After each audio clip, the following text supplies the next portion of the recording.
rojo, ¿qué es? Mira, es una herramienta de evaluación para ver cómo va México en el tema de seguridad.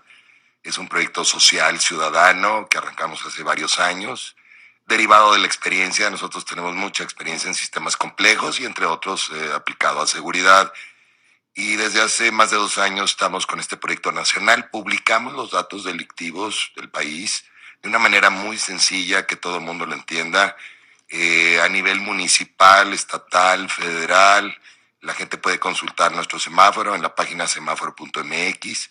Somos ciudadanos por la paz de México y parte de esto se trata de estar enterados para cuidarnos, pero también estar enterados para presionar a las autoridades a que brinden mejores resultados, a encontrar y explorar soluciones al problema de los más fuertes que tenemos, el tema de inseguridad en México. Pero el semáforo se compra, el semáforo... Es gratuito, es un proyecto social que regalamos, tenemos una app también de teléfono celular gratuita y todo el mundo puede acceder a ella, a esta página semáforo.mx o agregarse a nuestro Facebook Semáforo Delictivo. Te insisto, es un proyecto muy ciudadano, lo que estamos haciendo es ir directamente a los ciudadanos para que estén enterados, para dejar de quejarnos, para darle fuerza a los ciudadanos y en lugar de más estarnos quejando, con datos presiono a la autoridad a este ejercicio de rendición de cuentas. No es el único semáforo que tenemos un semáforo de corrupción, tenemos uno de procuración de justicia, tenemos uno educativo, desarrollo social, en fin, son herramientas, Fernanda, para el buen gobierno. Estas herramientas, porque hemos confundido en México democracia con buen gobierno, no es equivalente. El buen gobierno hay que trabajarlo día con día con este tipo de herramientas. Y en el caso del semáforo delictivo es muy interesante porque mes a mes tenemos datos frescos, podemos ver cómo va el país, los estados, los municipios, comparar a unos contra otros o comparar a unos contra sí mismos en el tiempo, ¿no? Le ponemos metas, le ponemos colores, cualquiera puede entenderlo. A ver, explícame. Yo estoy viviendo en Guerrero. Y entonces, ¿el semáforo qué onda? Mes a mes tú puedes ver cómo está la situación de Guerrero, pero también yo reporto también las situaciones o solo veo la información. En la app del celular tú puedes reportar situaciones de riesgo y comunicarlos a los demás usuarios. Claro, es interactiva. Y a través de nuestro Facebook también puedes estar reportando cosas. Es decir, permite que en cada ciudadano haya un reportero, haya alguien preocupado que quiera hacer algo por su país o por su comunidad, o simple y sencillamente estar enterado y compartir la información. Nos ayudan mucho cuando comparten la información. Esto le mete presión a las autoridades. ¿Por qué? Porque en México, desafortunadamente, los gobernantes tienden a negar o minimizar los problemas. Es decir, el paradigma en gobierno es, yo escondo el problema, me lo llevo al oscurito, trato de resolverlo, y si tengo buenas noticias te las comunico. Eso no funciona.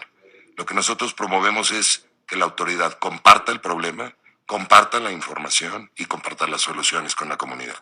¿El gobierno te ha volteado a ver con el semáforo?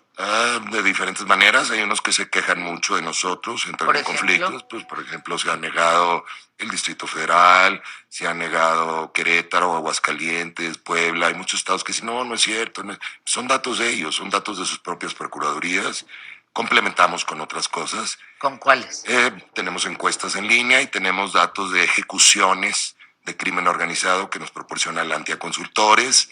Entonces, y tenemos otros datos por ahí. Entonces, hay esos gobiernos que se han negado, que nos rebaten públicamente, y hay gobiernos que nos dicen, oye, ven, ayúdame, platícame, a ver cómo le hacemos, a ver qué más puedo hacer. Por ejemplo, Nuevo León nos acaba de abrir muchos datos, en donde tenemos no solamente el estado, los municipios, sino colonias, días y horas donde se cometen los delitos, y esto le sirve a la gente para protegerse y a las autoridades para tomar mejores decisiones.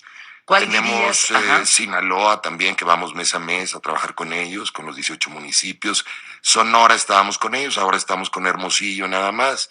Y en fin, hay algunos gobiernos que se abren a este tipo de metodologías, pues más de primer mundo, ¿no? ¿Cuál dirías, Santiago Roel, en el semáforo delictivo nacional es el talón de Aquiles del propio semáforo? Del propio semáforo, es decir, lo que le falta. Lo que le falta, el siguiente nivel, lo que tenemos en Nuevo León, que es, nos encantaría que las procuradurías de los estados nos pasara a ese siguiente nivel de detalle, colonias, días y horas, dónde se están cometiendo los diferentes delitos, para para que el público lo pueda saber. ¿Por qué no meten el semáforo a los C4 y a los C5? Ellos tienen datos, lo que pasa es que es muy complicado, Fernanda. O sea, si tú obtienes la base de datos del Sistema Nacional de Seguridad, pues es una tabla inmensa. Nosotros lo metemos a este sistema que te lo traduce a mapas, colores, gráficas. A ver, ¿qué te ha arrojado el semáforo? El semáforo este año, mira, tuvimos muy mal año. Cerramos, los datos salieron este fin de semana.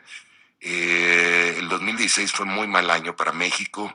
Se nos incrementa un 22% los homicidios en México. Hay solamente 9 estados que logran reducir homicidios, en el resto hay un incremento. Se incrementan las ejecuciones de crimen organizado un 51%. Va relacionado, ¿no? Ejecuciones de crimen. Es decir, el motivo de por qué hayan incrementado los homicidios pues, se debe directamente al crimen organizado. Pero además se nos incrementa el secuestro un 6% en el año. Se nos incrementa un 2% en las extorsiones. A ver, y estás se bajo, nos perdón. incrementa, nomás para finalizar, robo a vehículo, que son los 4 delitos de alto impacto. Los que están relacionados a crimen organizado, a mafias y a violencia y corrupción de alto impacto. Pero estás bajo en la estadística de secuestro. Bueno, habría que meterle algunas otras cuestiones, pero no está baja, había estado baja, está incrementando. Mira, en algunos delitos hay cifra negra, lo que no se denuncia.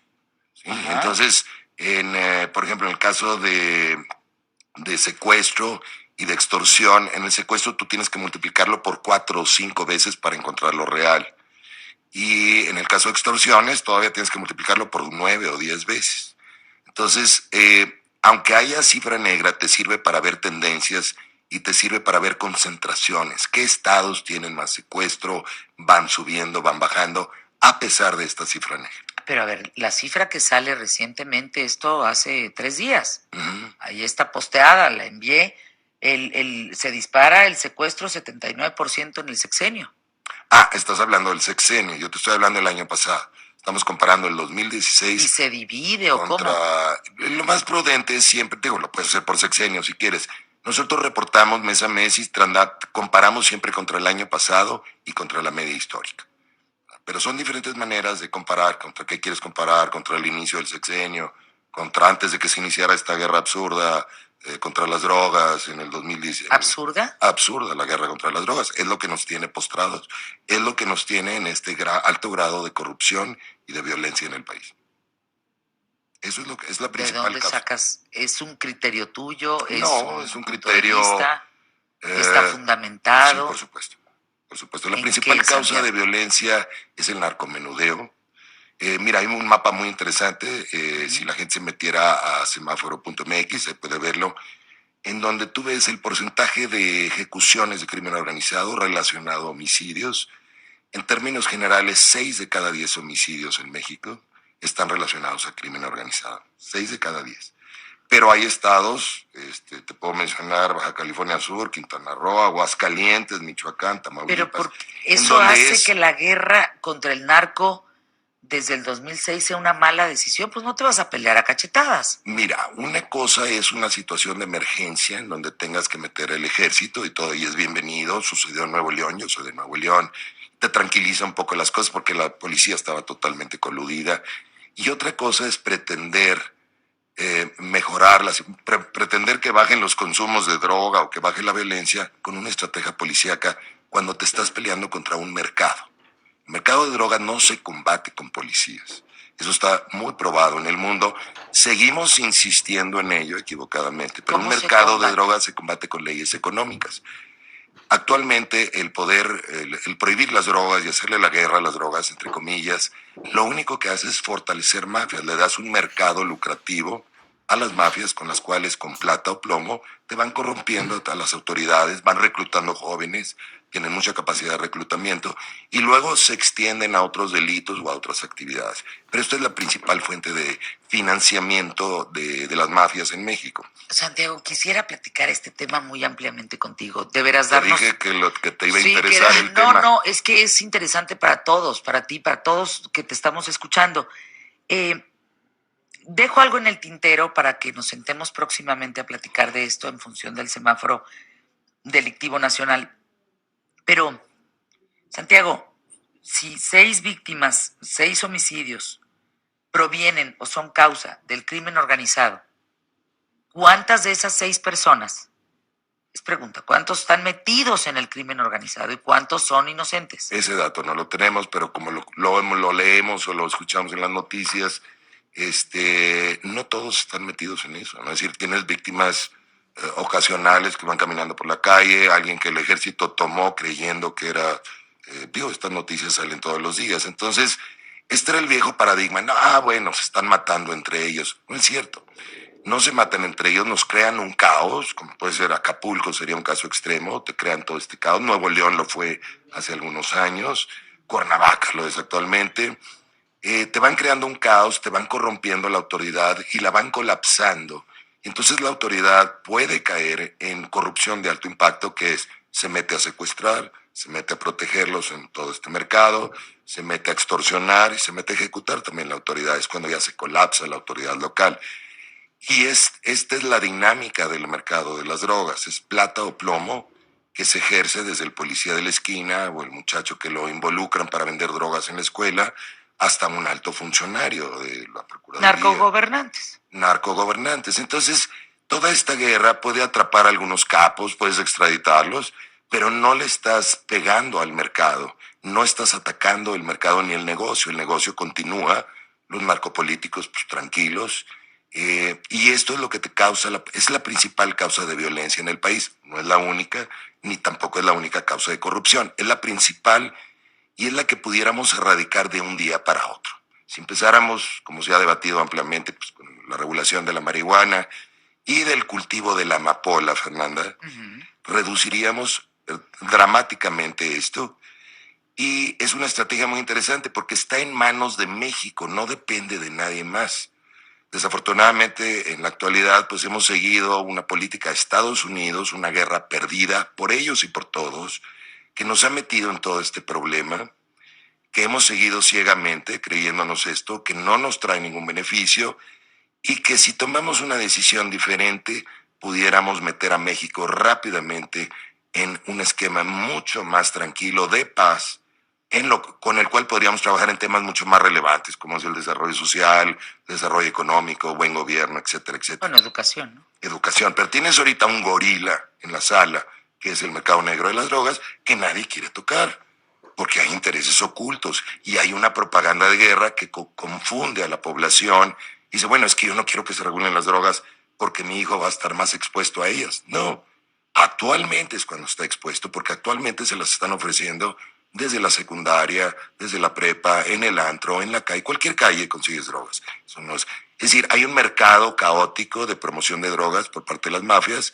en este esquema y hay una sumisión de México hacia Estados Unidos en este tema que ya valdría la pena quitarnos de encima. Gracias, Santiago Roel. Hasta pronto aquí en ¿Qué tal, Fernanda? ¿Te parece? Semáforo delictivo nacional, hay que echarle un ojo.